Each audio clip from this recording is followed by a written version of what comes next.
devant le juge, avec des habits déchirés,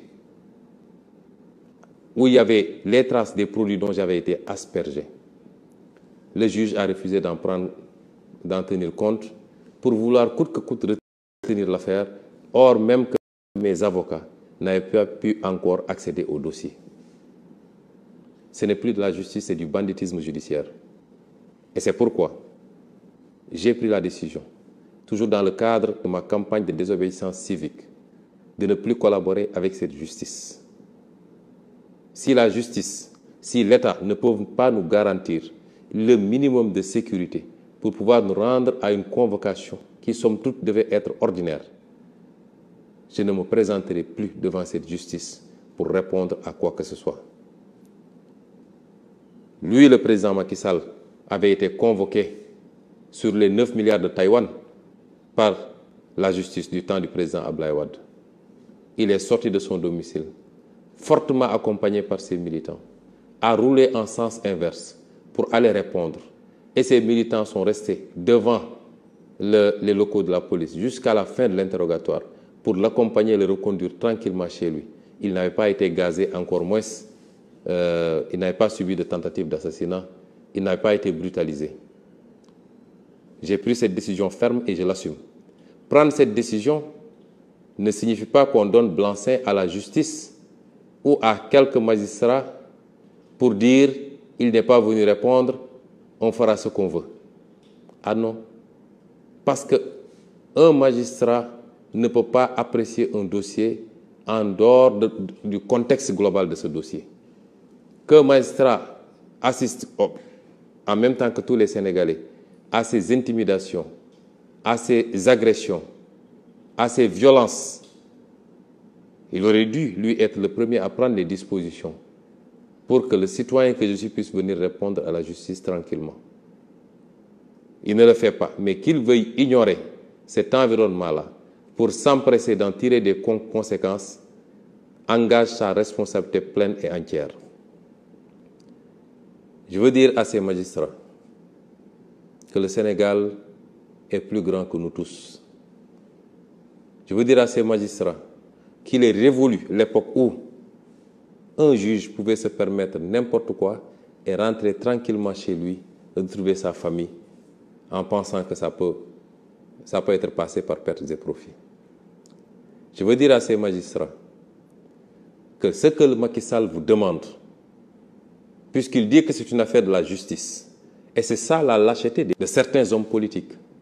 Il ne veut même pas endosser la responsabilité de la liquidation de Ousmane Sonko, mais il se défausse sur vous. J'en appelle à la responsabilité de ces juges. Ce que Macky Sall vous demande de faire, c'est d'être les éléments qui vont stopper un projet pour lequel l'écrasante majorité des Sénégalais et beaucoup d'Africains nourrissent aujourd'hui un espoir sans fin. Je n'ai jamais volé, je n'ai jamais violé, je n'ai jamais été corrompu, je n'ai jamais corrompu. Je peux dire la main sur le cœur que j'ai les mains propres. Et vous, magistrats, particulièrement vous, les 3 juges qui devraient siéger, le président Macky Sall vous dit, c'est à vous de stopper aujourd'hui ce projet en décrétant l'inéligibilité de M. Ousmane Sonko. C'est une grosse responsabilité que vous avez. Parce que vous savez tous, comme tous les Sénégalais d'ailleurs, qu'aucun des dossiers qui vous est soumis ne tient la route. Tous ces dossiers sont cousus de fil blanc. Il n'y a jamais eu de diffamation. Il n'y a jamais eu de faux ni d'usage de faux. Il n'y a jamais eu d'injure. Il n'y a jamais eu de viol. Même un enfant de 10 ans au Sénégal sait cela. Et vous le savez parce que vous savez que vous avez des dossiers vides où il n'y a absolument pas matière à condamner qui que ce soit, a fortiori Ousmane Sonko. Et je veux vous dire que si vous ignorez ces enjeux, si vous n'avez pas compris, au-delà du mal que vous faites aux gens, en vous cachant derrière votre robe et derrière une interprétation fallacieuse de la loi, vous vous attaquez à un homme qui ne vous a rien fait. Vous vous attaquez à sa famille. Vous faites mal et vous pensez que vous pouvez, vous, après, tranquillement, continuer à dérouler comme si de rien n'était, vous vous trompez. Tous ceux qui auront participé à ces complots, je le jure devant Dieu, d'une manière ou d'une autre en rendront compte. Et ce n'est pas l'affaire d'une journée, ce n'est pas l'affaire d'un mois, ce n'est pas l'affaire de quelques années. Ah non. Je lance un appel à tous les militants et militantes, tous les sympathisants et sympathisantes, tous les Sénégalais imbus de vérité et qui croient à ce projet, d'en faire une affaire personnelle. Quand je parlais de Gatsa Gatsa, j'assume mes propos. Parce que dans une société, les choses ne peuvent aller dans le sens d'une paix véritable et d'une stabilité que lorsque chacun souhaitera à l'autre ce qu'il se souhaite à lui-même, évitera à l'autre ce qu'il s'évite à lui-même. Et la pire des injustices, c'est celle qui se cache derrière la loi.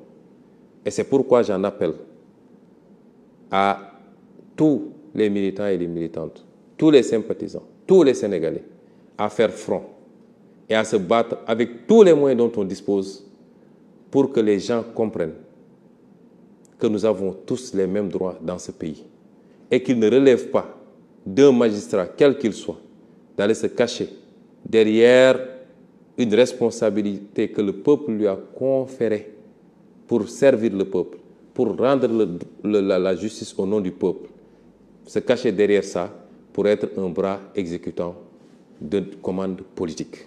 Nous ne pouvons pas l'accepter. Et c'est pourquoi j'en appelle à la sagesse de tout le monde. J'en appelle à la sagesse de ces juges. Le parquet est ce qu'il est. Les juges d'instruction, certains sont manipulables.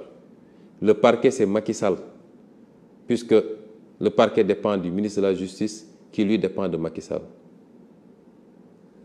Ce que le parquet a fait est gravissime, jusqu'à présent. Et on a entendu le procureur Abdou Karim Diop lancer même des menaces contre ma personne en disant que désormais, rien ne me sera pardonné. Je lui dis qu'on prend acte de vos menaces, M. Diop. À la fin de la journée, on saura qui pardonnera à qui, s'il plaît à Dieu.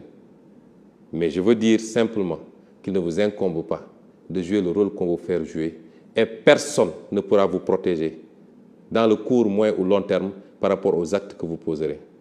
Il serait dommage qu'on en arrive à certaines extrémités.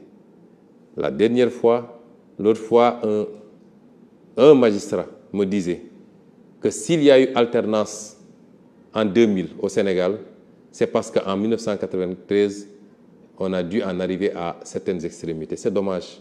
Si les magistrats doivent être soumis à certaines situations pour comprendre qu'ils ne peuvent pas continuer à faire ce qu'ils font, ou si certains magistrats doivent être soumis à cela, ce serait dommage